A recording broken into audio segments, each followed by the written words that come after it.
The saying goes that nothing is certain but death and taxes.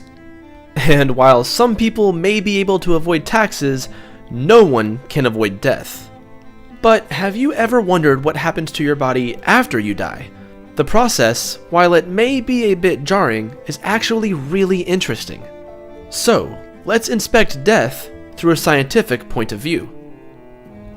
First things first, when you die, it should come as a surprise to no one that your heart stops pumping blood. This deprives your cells of oxygen. Cells need oxygen to stay alive, and when they don't get it, they begin to break down and die at varying rates depending on the types of cells. For example, your brain cells die within minutes after you take your final breath, while skin cells can survive for over 24 hours after death.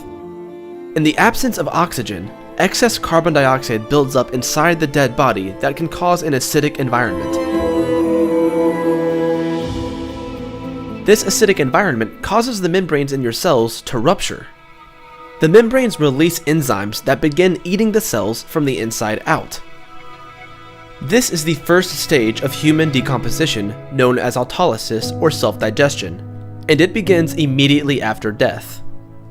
If you've ever seen a dead person, you may have noticed that the skin looks ashen. The scientific explanation for that is actually pretty simple. Blood circulation helps give skin its color, and when blood stops circulating, the skin will get a grayish tint.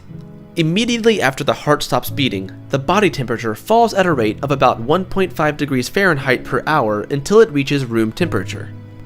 This phase is known as the death chill. About 3 hours after death, the stiffness of death sets in. At this point, the limbs of the deceased are difficult to move. This stiffness starts in the eyelids, jaw, and neck muscles before working its way into the core and then finally the limbs of the dead person. While all of this is fascinating, perhaps the most interesting parts of decomposition happen on the inside. Our bodies host huge numbers of bacteria, and while your cells die relatively shortly after death, the bacteria in your intestines do not.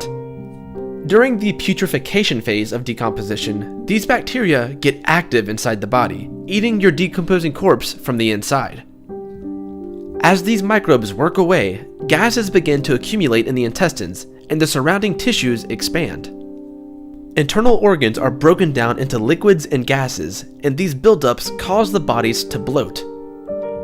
In this stage, liquids pour out of all our orifices, while the gases can cause the skin to rupture. A week after death, the body's skin will blister so much that the slightest touch will cause it to fall off.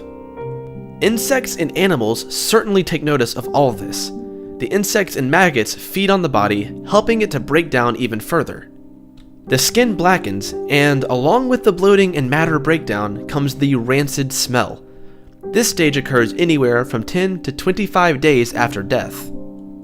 Next comes the active decay. From around 25 to 50 days after death, maggots and other insects complete the breaking down of soft tissues, skin, and hair, as well as muscles and connective tissue inside the body. The body is broken down into smaller bits of organic matter until there is absolutely nothing left but the skeleton.